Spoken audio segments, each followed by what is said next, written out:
mulkin sabon birni sanadiyar kashe sarkin na sabon yanzu haka matasa. My Nigerian people don bring ogbonge bishop news story. My name na Nehi. Make I sharparly yarn una some tori wey be say e just happen.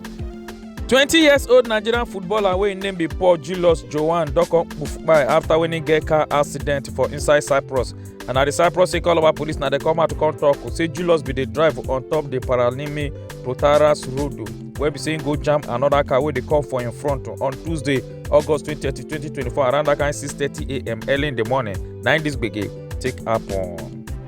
The federal government of Nigeria don come talk say dem don approve to increase the money for the Nigerian passport as a yarn. Say the 32 pages of the passport booklet wey go last for 5 years wey dem bin dey sell for 15,000 naira. Say now say dem go increase am to 50,000 naira, and also the 64 pages of passport booklet wey go last for 10 years wey dem bin dey do for 70,000 naira before. Say now say dem don increase am to 100,000 naira. As dem come talk say the reason na to get better main ten ance and quality and integrity for the Nigerian standard passport.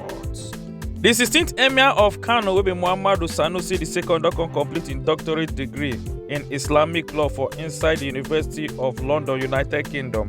And at the United Kingdom professors and dey approve im PhD project. Come talk say dem no get anything to correct for inside the project.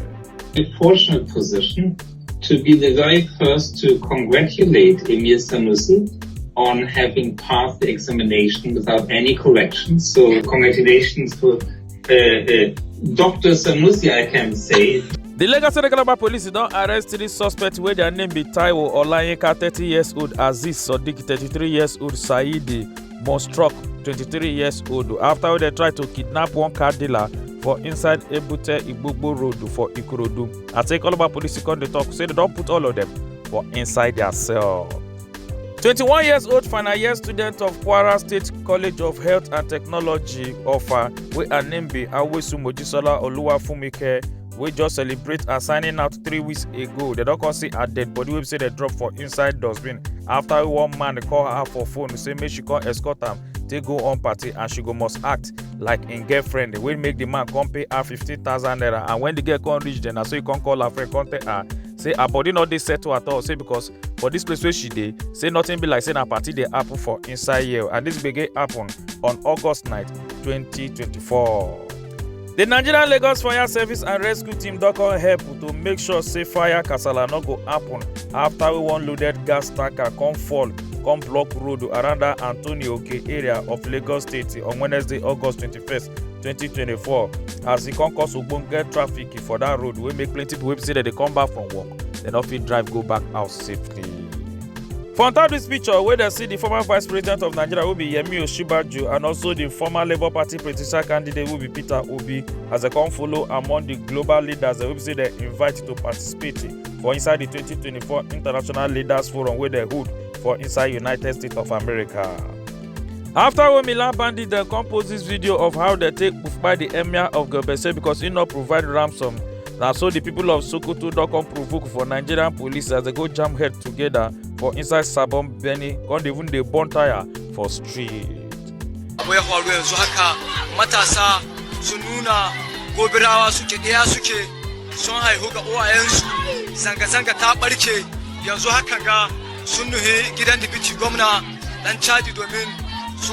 SP Josephine Ade wey be the talk person of Nigeria Calabar police for inside FCT Abuja don come out to come dey talk say she no understand o why be say police work say they no dey thank them enough for the work wey say that they do. Say all the things wey say that they do plus including they risk their life and people still dey talk anyhow about Calabar police. Come dey talk say their officers they not even dey sleep day and night to make sure say that they protect Nigerians. Say but nobody they notice all the effort them wey say that they put for the work wey that they do.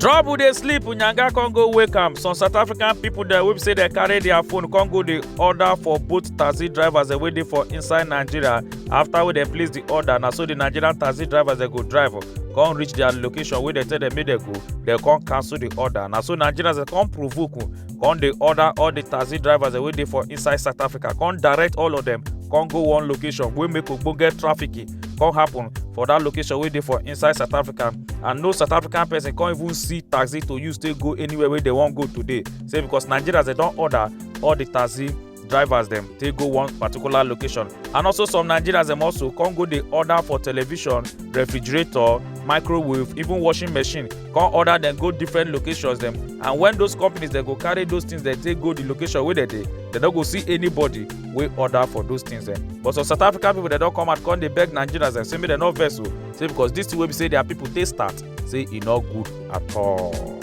Kotoro, yes, I can. Yes, I mean, where are you, man? I said I'm on the Zumba. I was saying I'm about 5 minutes, but I'm about 3 minutes away now. Okay, make it fast. Make it I'm fast. just gonna turn it. Make fast. Yes, but I need to know exactly where exactly are you? Are you at law school or I'm at no, I'm at law school.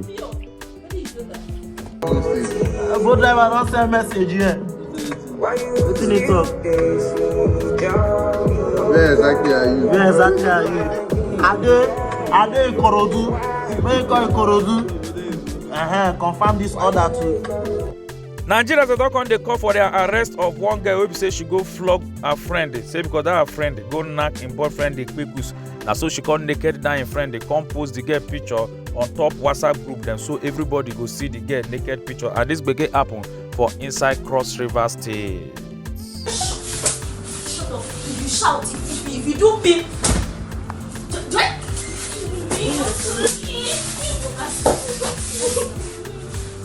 Because you're behaving like a baby.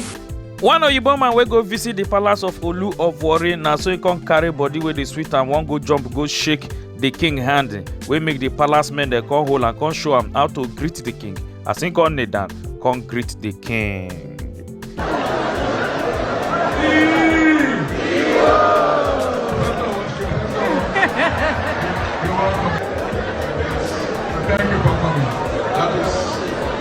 The Lagos State Environmental Sanitation Corps don come see some clothes them wey some people that go they sell near railway wey dey for inside Osho, the Lagos State, as they come scatter all the Marco shops wey be say those market people they don't build for that railway. Come seize all the Okrika clothes them wey be say that they sell.